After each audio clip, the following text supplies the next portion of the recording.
Hi friends, welcome to Lakshmi Shivacharya vlogs. ಎಲ್ಲರೂ ಹೇಗಿದ್ದೀರಾ? ನೀವೆಲ್ಲರೂ ಚೆನ್ನಾಗಿದ್ದೀರಿ ಅಂತ ಹೇಳಿ ಭಾವಿಸ್ತಾ ಸೊ ಮತ್ತೆ ನಾನು ಹೊಸ ಒಂದು ವಿಡಿಯೋದೊಂದಿಗೆ ನಾನು ನಿಮ್ಮ ಜೊತೆ ಬಂದಿದ್ದೀನಿ. ಸೊ ಈ ಒಂದು ವಿಡಿಯೋದಲ್ಲಿ ನಾನು ಬಂದುಬಿಟ್ಟು ಪನ್ನೀರ್ ಕುರ್ಮಾ ಹೇಗೆ ಮಾಡೋದು ಅನ್ನೋದ್ರ ಬಗ್ಗೆ ಈ ಒಂದು ವಿಡಿಯೋದಲ್ಲಿ ತಿಳಿಸ್ಕೊಟ್ಟಿದ್ದೀನಿ. ಪನ್ನೀರಿನ ಸುಮಾರು ಡಿಶ್ಗಳನ್ನು ಮಾಡ್ತಾರೆ, ಅದರಲ್ಲಿ ನಾನು ಪನ್ನೀರ್ ಕುರ್ಮಾ ಹೇಗೆ ಮಾಡೋದು ಅಂತ ಹೇಳಿ ಈ ಒಂದು ವಿಡಿಯೋದಲ್ಲಿ ಹೇಳ್ತೀನಿ. ಮತ್ತು ನನಗೆ ಯಾವ ರೀತಿ ಬರುತ್ತೋ ಸೊ ತುಂಬ ಟೇಸ್ಟಿಯಾಗಿ ಮಾಡಿದ್ದೀನಿ ಅಂತಲೇ ಹೇಳ್ತೀನಿ. ನೀವು ಕೂಡ ಈ ಒಂದು ಪನ್ನೀರ್ ಕುರ್ಮಾವನ್ನು ನೀವು ಕೂಡ ನಿಮ್ಮ ಮನೇಲಿ ಒಮ್ಮೆ ಟ್ರೈ ಮಾಡಿ ನೋಡಿ ಅಂತ ಹೇಳಿ ಕೇಳ್ಕೊಳ್ತಾ, ನನ್ನ ಚಾನಲ್ಗೆ ಇನ್ನೂ ಯಾರು ಹೊಸದಾಗಿ ನೋಡ್ತಾ ಇದ್ದೀರೋ ಪ್ಲೀಸ್ ಅವರೆಲ್ಲರೂ ಕೂಡ ನನ್ನ ಚಾನಲ್ಗೆ ಸಬ್ಸ್ಕ್ರೈಬ್ ಮಾಡಿ ಸಪೋರ್ಟ್ ಮಾಡಿ ಅಂತ ಹೇಳಿ ಈ ಒಂದು ವಿಡಿಯೋದ ಮುಖಾಂತರ ಕೇಳ್ಕೊಳ್ತೀನಿ.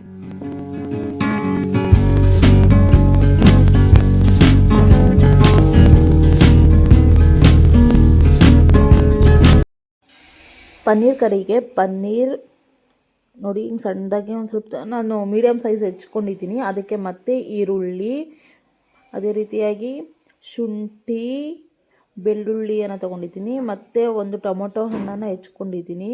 ಅದಾದ ನಂತರ ಒಂದು ಸ್ವಲ್ಪ ಕೊತ್ತಂಬರಿ ಕಾಳು, ಗೋಡಂಬಿ ಒಂದು ಸ್ವಲ್ಪ ಒಂದು 8-10 ತೊಗೊಂಡಿದ್ದೀನಿ. ಮತ್ತು ಇನ್ನೊಂದು ಬಟ್ಟಲಲ್ಲಿ ಇನ್ನೊಂದು ಟೊಮೊಟೊನ ಹೆಚ್ಕೊಂಡಿದ್ದೀನಿ. ಅದಕ್ಕೆ ಮತ್ತೆ ಕ್ಯಾಪ್ಸಿಕಮ್, ಅದೇ ರೀತಿಯಾಗಿ ಕರಿಬೇವು, ಈರುಳ್ಳಿ, ಇದು ಒಗ್ಗರಣೆ ಹಾಕಲಿಕ್ಕೆ ಬೇಕಾಗುತ್ತೆ. ಇದಾದ ನಂತರ ಒಂದು ಸ್ವಲ್ಪ ಮಸಾಲೆ, ಪಲಾವ್ ಎಲೆ, ಚಕ್ಕೆ, ಅದ್ರ ಜೊತೆಗೆ ಮ್ಯಾಗಿ ಮಸಾಲ, ಇದು ಎಕ್ಸ್ಟ್ರಾ ಟೇಸ್ಟ್ ಕೊಡುತ್ತೆ ಅಂತಲೇ ಹೇಳ್ಬೋದು. ನಾನು ಮ್ಯಾಗಿ ಮಸಾಲ ಹಾಕಿಬಿಟ್ಟು ಪನ್ನೀರ್ ಕರಿ ಮಾಡ್ತೀನಿ, ತುಂಬ ಟೇಸ್ಟಿಯಾಗಿರುತ್ತೆ. ಸೊ ಈ ಎಲ್ಲ ಐಟಮ್ಸಿಂದ ನಾನು ಇವತ್ತು ಪನ್ನೀರ್ ಕರಿ ಮಾಡ್ತಾಯಿದ್ದೀನಿ. ಸೊ ಫಸ್ಟಿಗೆ ಏನು ಮಾಡಬೇಕು, ಒಂದು ಬಾಣಲೆಯಲ್ಲಿ ತುಪ್ಪವನ್ನು ಹಾಕ್ಕೊಳ್ಬೇಕು. ತುಪ್ಪವನ್ನು ಆ್ಯಕ್ಚುಲಿ ನಾನ್ ಸ್ಟಿಕ್ ಇದ್ದರೆ ಬೆಟರ್, ನನ್ನ ಕಡೆ ನಾನ್ ಸ್ಟಿಕ್ ಇರಲಿಲ್ಲ, ಹಾಗಾಗಿ ಇದರಲ್ಲಿ ನಾನು ಫ್ರೈ ಮಾಡ್ತಾಯಿದ್ದೀನಿ. ಅದರಲ್ಲಿ ತುಪ್ಪನ ಹಾಕಿ ಏನು ಪನ್ನೀರ್ ಹೆಚ್ಕೊಂಡಿದ್ವಲ್ಲ, ಸೊ ಆ ಪನ್ನೀರನ್ನೆಲ್ಲ ನೀಟಾಗಿ ಫ್ರೈ ಮಾಡಬೇಕು ಫಸ್ಟಿಗೆ. ಕೆಲವೊಬ್ರು ಏನು ಮಾಡ್ತಾರೆ, ಪನ್ನೀರ್ ಫ್ರೈ ಮಾಡ್ತಾನೆ ಪನ್ನೀರ್ ಕರಿ ಮಾಡ್ತಾರೆ. ಸೊ ಪನ್ನೀರ್ ಫ್ರೈ ಮಾಡಿದರೆ ತುಂಬ ಟೇಸ್ಟಿಯಾಗಿ ಬರುತ್ತೆ ಅಂತಲೇ ಹೇಳ್ಬೋದು. ಅದು ತುಪ್ಪದಲ್ಲೇ ಮಾಡಬೇಕು, ತುಂಬ ಟೇಸ್ಟಿಯಾಗಿರುತ್ತೆ. ನೀವು ಕೂಡ ನಿಮ್ಮ ಮನೇಲಿ ಒಮ್ಮೆ ಟ್ರೈ ಮಾಡಿ ನೋಡಿ.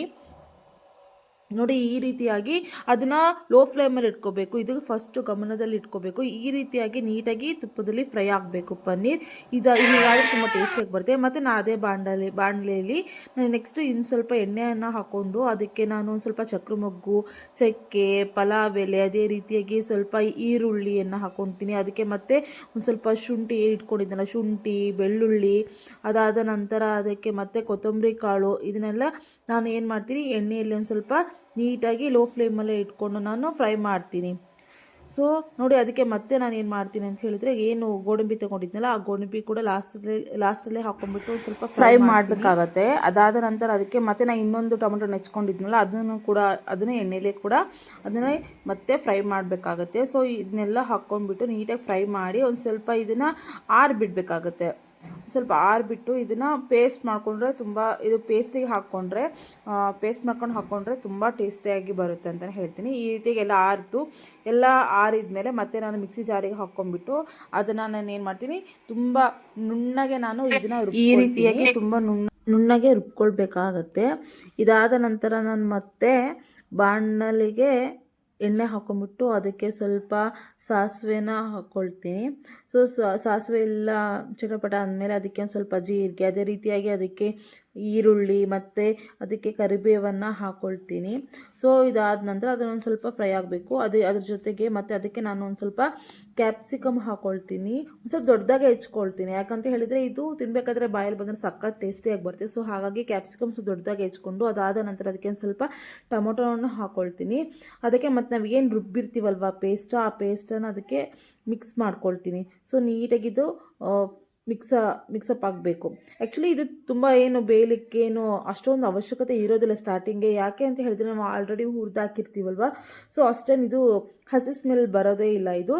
ಇದು ಎಲ್ಲ ಹಾಕಿ ಅದನ್ನು ಮತ್ತೆ ರುಬ್ಬಿರೋ ಮಿಶ್ರಣವನ್ನು ಹಾಕಿ ಸರಿಯಾಗಿ ಮಿಕ್ಸ್ ಮಾಡಬೇಕಾಗತ್ತೆ. ಇದೆಲ್ಲದನ್ನು ಮತ್ತೆ ನಾವು ಲೋ ಫ್ಲೇಮಲ್ಲೇ ಇಟ್ಕೋಬೇಕು. ಯಾಕೆ ಅಂತ ಹೇಳಿದ್ರೆ ತಳ ಹಿಡಿಬಾರ್ದಲ್ವ. ಸೊ ಹಾಗಾಗಿ ಅದು ಲೋ ಫ್ಲೇಮಲ್ಲೇ ಇಟ್ಕೊಳ್ಬೇಕಾಗತ್ತೆ. ನಮಗೆ ಎಷ್ಟು ಪ್ರಮಾಣದಲ್ಲಿ ನಮಗೆ ನೀರು ಬೇಕೋ ಅಷ್ಟು ಪ್ರಮಾಣದಲ್ಲಿ ನಾವು ಅದಕ್ಕೆ ನೀರನ್ನು ಹಾಕ್ಕೊಳ್ಬೇಕಾಗತ್ತೆ. ಇದು ಕುದೀತಾ ಇರಬೇಕಾದ್ರೇ ನಮಗೆ ಎಷ್ಟು ರುಚಿಗೆ ಖಾರ ಬೇಕೋ ಅಷ್ಟು ನಾವು ರುಚಿಯ ಖಾರವನ್ನು ಹಾಕ್ಕೊಳ್ತೀನಿ. ಇದಾದ ನಂತರ ನಾನು ಅದಕ್ಕೆ ಸ್ವಲ್ಪ ಅರಿಶಿನ ಪುಡಿ ಹಾಕ್ಕೊಳ್ತೀನಿ. ಸ್ಪೆಷಲ್ ಗರಂ ಮಸಾಲ ಅಂತಲೇ ಹೇಳ್ಬೋದು, ಮ್ಯಾಗಿ ಮಸಾಲ ಹಾಕ್ಕೊಳ್ತೀನಿ. ತುಂಬ ಟೇಸ್ಟಿಯಾಗಿ ಬರುತ್ತೆ. ಒಬ್ಬೊಬ್ಬರು ಮ್ಯಾಗಿ ಮಸಾಲ ಯೂಸ್ ಮಾಡಲ್ಲ, ಆದರೆ ನಾನಿಲ್ಲಿ ಯೂಸ್ ಮಾಡ್ತಿದ್ದೀನಿ. ಸೊ ಇಷ್ಟೆಲ್ಲ ಆದಮೇಲೆ ಇದಕ್ಕೆ ಮತ್ತೆ ನಾವು ಏನು ಫ್ರೈ ಮಾಡ್ಕೊಂಡಿರ್ತೀವಲ್ವ ಆ ಪನ್ನೀರನ್ನು ಮಿಕ್ಸ್ ಮಾಡಿಕೊಂಡು ಅದಕ್ಕೆ ಮತ್ತೆ ರುಚಿಗೆ ತಕ್ಕಷ್ಟು ಉಪ್ಪನ್ನು ಹಾಕ್ಕೊಳ್ತೀನಿ. ನೋಡಿ ಎಷ್ಟು ಚೆನ್ನಾಗಿ ಪನ್ನೀರ್ ಬಂದಿದ್ದಾವೆ.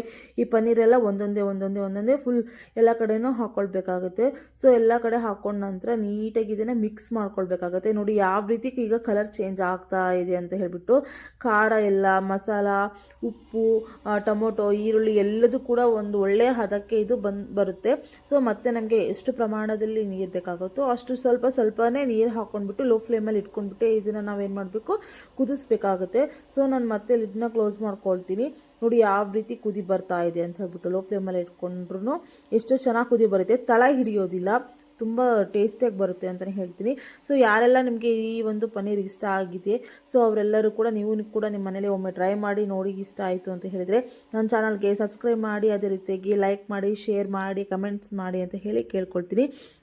ಮತ್ತು ಇದೇ ಥರ ಅಡುಗೆಗಳು ಮತ್ತು ನನ್ನ ಡೈಲಿ ವ್ಲಾಗ್, ನನ್ನ ಲೈಫ್ ಸ್ಟೈಲ್ ಕೂಡ ನಾನು ಅಪ್ಲೋಡ್ ಮಾಡ್ತಾ ಹೋಗ್ತೀನಿ. ಸೊ ನೋಡಿ ಯಾವ ರೀತಿ ಈಗ ಒಂದು ಹದಕ್ಕೆ ಬಂದಿದೆ ಅಂತ ಹೇಳ್ಬಿಟ್ಟು. ಈ ಒಂದು ಪನ್ನೀರನ್ನ ನಾವು ಚಪಾತಿಗೆ, ಪೂರಿಗೆ, ತಂದೂರಿ ರೋಟಿಗೆ, ರೊಟ್ಟಿಗೆ, ಸೊ ಪ್ರತಿಯೊಂದಕ್ಕೂ ಸೈಡ್ ಡಿಶಾಗಿ ಇದನ್ನು ಯೂಸ್ ಮಾಡ್ಕೊಳ್ಬಹುದು. ನೋಡಿ ಕಲರ್ಫುಲ್ಲಾಗಿ ಕೂಡ ಬಂದಿದೆ ಅಂತಲೇ ಹೇಳ್ಬೋದು. ನೋಡಿ ಯಾವ ರೀತಿ ಬಂದಿದೆ ಅಂತ ಹೇಳಿಬಿಟ್ಟು.